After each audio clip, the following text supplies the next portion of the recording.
پاک چاندنی باتیں ہی میں کہوں گی، ان کے مطلب حقیقی چاندنی باتیں، آپ اگر اس کو صحیح الفاظ میں سننا چاہیں تو حقیقی چاندنی باتیں۔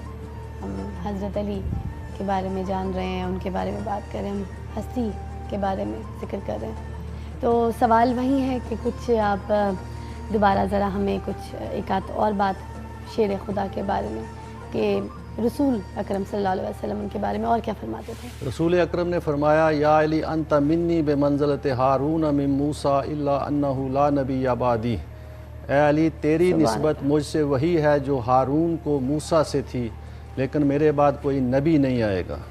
ہارون حضرت موسیٰ کے وصی تھے، لہٰذا پیغمبر اسلام کے اس فرمان کے مطابق علی علیہ السلام رسول کے وصی ہیں، جانشین ہیں۔ اور علی علیہ السلام کے بارے میں رسول اکرم نے فرمایا یا علی انت یا علی علی منی و انا منہ، علی مجھ سے ہے اور میں اس سے۔ اور جب رسول اکرم نے پانچ تن پاک کو انوار خمسہ کو چادر کے اندر لیا تو اس وقت فرمایا اللہم ہؤلاء اہل بیتی، خدایا یہ ہیں میرے اہل بیت۔ اور چادر کے نیچے کون ہستیاں تھیں؟ یہ جو آیت انما یرید اللہ لیذھب عنکم الرجس اہل البیت ویطہرکم تطہیرا، خدا کا یہ ارادہ ہے کہ اہل بیت تم سے رجس کو دور رکھے جیسے کہ دور رکھنے کا حق ہے۔ رجس سے مراد ہے ہر پلیدی، ہر نجس چیز کو اہل بیت سے دور رکھا گیا ہے۔ گناہ بھی رجس ہے، لہٰذا گناہ سے بھی ان کو پاک رکھا گیا ہے۔ یہ آیت تطہیر جب نازل ہوئی تو راوی سعید خدری ہیں، وہ فرماتے ہیں کہ میں نے رسول اکرم سے یہ پوچھا کہ یا رسول اللہ، اس آیت مجیدہ میں جو اہل بیت کا ذکر ہے اس سے مراد کون سی ہستیاں ہیں؟ کہ خدا نے اہل بیت سے رجس کو دور رکھا ہے، وہ اہل بیت کون سی ہستیاں ہیں؟ تو رسول اکرم نے فرمایا نازلت ہذہ الآیۃ فی وفی علی وفاطمۃ والحسن والحسین، یہ آیت میرے بارے میں، علی کے بارے میں، حسن و حسین کے بارے میں اور فاطمہ کے بارے میں نازل ہوئی ہے۔ اور جب ان پانچ ہستیوں کو حضرت ام سلمہ کے گھر میں اکٹھا کیا رسول اکرم نے، اور جب یہ پانچ ہستیاں آ گئیں اس چادر کے نیچے، اور بعض روایات میں ہے کہ جناب فاطمہ الزہرا سلام اللہ علیہ کا گھر تھا، اور بعض ہے حضرت عائشہ کے گھر میں یہ اکٹھی ہوئی پانچ ہستیاں، رسول نے ایک چادر ان کے اوپر اوڑھ دی، اور چادر اوڑھنے کے بعد کہا اللہم ہؤلاء اہل بیتی وخاصتی وحامتی لحمہم لحمی ودمہم دمی یولمنی ما یولمہم ویحزننی ما یحزنہم انا حرب لمن حاربہم وسلم لمن سالمہم وعدو لمن آداہم ومحب لمن احبہم اللہم انہم منی وانا منہم فاجعل صلواتک وبرکاتک وغفرانک علی وعلیہم فاذھب عنہم الرجس وطہرہم تطہیرا۔ اللہم صلی اللہ، خدایا یہ ہے میرے اہل بیت، کیا بات ہے، سبحان اللہ، یہ ہے میرے خاص الخاص، ان سے جو جنگ کرے اس کی مجھ سے جنگ ہے، جو ان سے صلح کرے اس کی مجھ سے صلح ہے، جو ان کو اذیت پہنچائے اس نے مجھے اذیت پہنچائی۔ خدایا یہ میرے اہل بیت ہیں، ان سے رجس کو دور کر دے۔ یہ دعا بھی ختم نہیں ہوئی تھی کہ جبرائیل یہ آیت لے کر اترے انما یرید اللہ لیذھب عنکم الرجس اہل البیت ویطہرکم تطہیرا۔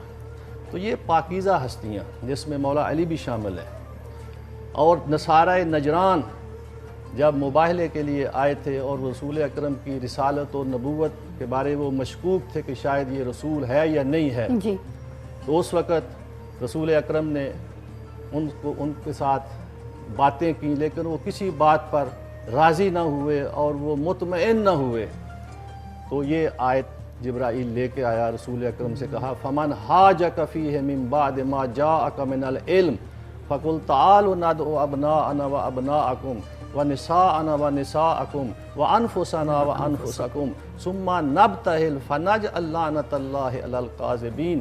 اے میرے رسول ان کو کہہ دو جو تم سے محاجہ کرتے ہیں، جو تم سے جو ہے اپنی ضد پر اڑے ہوئے ہیں، ان سے کہہ دو تم اپنی عورتوں کو لے آؤ، ہم اپنی عورتوں کو لے آتے ہیں، تم اپنے بیٹوں کو لے آؤ، ہم اپنے بیٹوں کو لے آتے ہیں، تم اپنے نفوس کو لے آؤ، ہم اپنے نفوس کو لیتے ہیں، اور خدا کی بارگاہ میں گڑ گڑا کر ایک دوسرے کے خلاف بد دعا کرتے ہیں، اور جو جھوٹا ہوگا خدا کا عذاب اس پر نازل ہو جائے گا۔ بے شک بے شک۔ تو وعدے کے مطابق جب رسول اکرم نساء، ابناء اور انفس کو لے کے آنا تھا، جبکہ انفس جو ہے وہ نفس کی جمع ہے، جی نفس کا معنی ایک جان، انفاس یعنی زیادہ جانیں، ٹھیک ابن کا معنی ایک بیٹا، ابنا کا معنی زیادہ بیٹے ٹھیک۔ یعنی دو سے زیادہ، ٹھیک نسوتن ایک عورت، نساء یعنی بہت سی عورتیں۔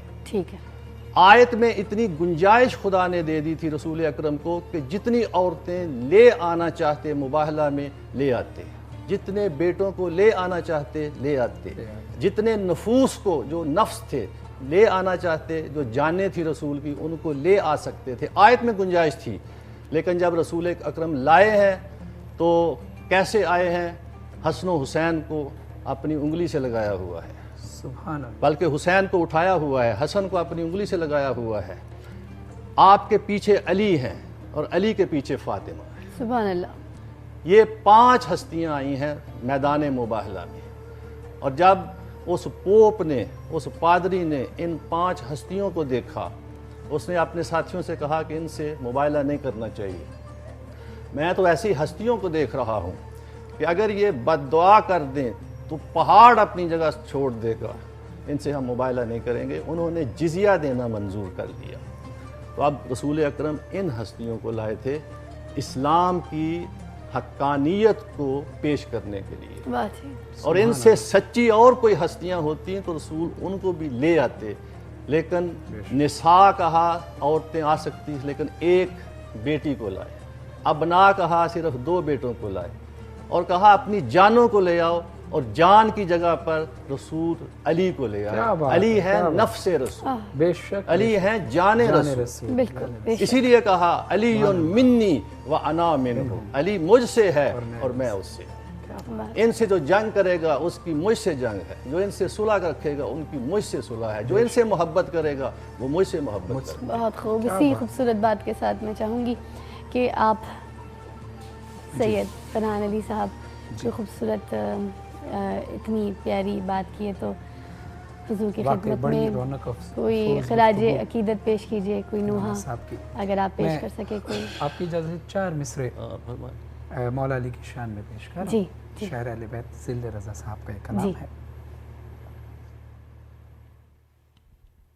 فضائے خلد میں جیسے چمن میلا نہیں ہوتا، فضائے خلد میں جیسے چمن میلا نہیں ہوتا، فضائے خلد میں جیسے چمن میلا نہیں ہوتا، فضائے خلد میں جیسے چمن میلا نہیں ہوتا، علی کا پیار ہو جس میں وہ من میلا نہیں ہوتا، علی کا پیار ہو جس میں وہ من میلا نہیں ہوتا۔ اور جیسے کہ تراب کہتے ہیں مٹی کو، اور مولانا صاحب سے تو اصلاح لیتے ہوئے آپ کو بتاتا چلو کہ تراب کہتے ہیں مٹی کو، اور مولا علی کا ایک لقب ہے ابو تراب، مٹی کا باپ۔ اب سماعت فرمائیے گا۔ تراب اپنے ابو کے عاشقوں کو دوست رکھتی ہے، تراب اپنے